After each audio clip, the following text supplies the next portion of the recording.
If I'm our nominee, how is Hillary Clinton going to lecture me about living paycheck to paycheck? I was raised paycheck to paycheck.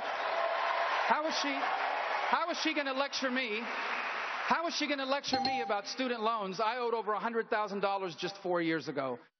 All right, that was Senator Marco Rubio earlier tonight during the first 2016 Republican primary debate. Now, we spoke with the Florida senator just a few moments ago.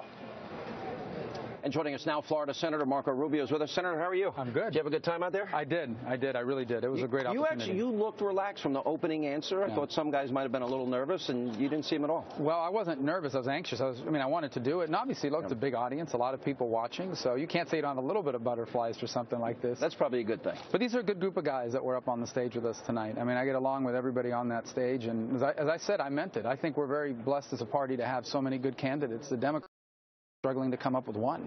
And big time they're struggling in a lot of different ways.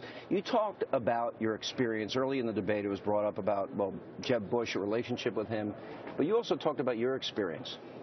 It goes beyond being a first-term senator from Florida. Well, you're the Speaker of the House. You work with Governor Bush. I actually started in local government in a small city, which is pretty intense. I mean, you want to help people, you help them at local government. Small city, 5,000 people, West Miami.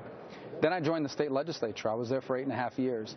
The last 2 years, I was the Speaker of the Florida House, the third largest state in the country and the most diverse state. And then I left politics. I was out when I decided to run for the Senate against Charlie Crist. And I'm proud of my service the last 4.5 years in the Senate. But in my time, I've become convinced that we can't turn this country to what it should belong, its full potential, unless we have a president that understands what that means. And that's why I chose to run. One of the big issues that has been going on throughout the whole campaign is immigration. Yeah. You tried it, comprehensive reform. But one of the times I interviewed you, you said the American people don't trust us. They don't. And so you said, all right, so we have to build the wall for them first. Yeah, and it's not just build a wall. As I tried to make the point tonight, it's 40% of the people that are here illegally came legally, and they overstay a visa. In Florida, it's like 70 or 80%. And you have to have a system to prevent that as well. And that is an entry-exit tracking system, so you know who's overstayed. But you also need E-Verify. You got to make it almost impossible to find a job, and that'll slow it down and stop it. And so we need all three things. We do need a fence, but we also need more security at the airport and more security, of course, when it comes to jobs. On the minds of everybody, and it came up a lot during the debate tonight, is this horrible deal that the president is making with Iran. Yeah. How bad is it? What do people need to know that we could stop it from actually taking place? Well, I can tell you a couple things that make it really bad. Virtually, it guarantees that Iran gets a nuclear weapon in less than a decade. And not just a nuclear weapon, but a long-range rocket capable of reaching the United States. Just think about it. Do we want a radical Shia cleric, the Ayatollah of Iran, to have in his possession the ability to attack the continental United States? And that's what he will have if this deal continues moving forward. Because we are not just making all sorts of money available to them by lifting sanctions.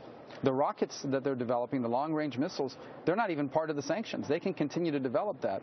And Iran, this deal isn't even 2 weeks old, and they're already cheating. They're already sending Soleimani, the head of the Al-Quds force, to Russia. And this notion that it's going to be enforced at the Security Council is ridiculous, because Russia is a member of the Security Council, and they invited him to come. What's also unbelievable about it is the amount of money, the equivalent of $8 trillion for the U.S. economy, 24 days notice before an inspection. They get to build intercontinental ballistic missiles, and they get conventional weapons. Last question, the economy. So many people are suffering. Yes. We have debt that is out of control. We have unfunded liabilities to the tune of $128 billion. You know, what are the three big steps you would take to get this economy going again? To begin, we have to understand the economy is a dramatically different one. We now have to compete with dozens of other countries, and the very nature of the economy has changed, as I pointed out tonight. For example, the largest retailer, Amazon, doesn't even own a store.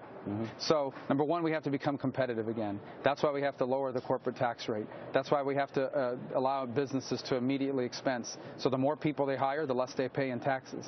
That's why we have to have a territorial system of taxation, so people bring money from abroad, American money, that now they're keeping overseas. Second, we need regulatory reform, basically a regulatory budget that limits how much regulations can cost our economy. We need to fully utilize our energy resources. We do have to reform Social Security and Medicare so we can balance our budget. And something we didn't talk about tonight, we must modernize higher education. We need more vocational training. Why don't we teach people to be welders anymore in America? These are good jobs. Good professions, pay a lot of money. Fix airplanes and so forth. But we also need to give people the ability to go to college without taking out all these loans. You know, I owed over $100,000 in student loans. Yeah. And it's just crazy. graduating people with degrees that don't lead to jobs and tens of thousands of dollars in loans because these universities have no competition. We have to change that, too. Senator Rubio, good job Thanks, tonight. Sean. Thank you. Good to see you. Thanks for stopping.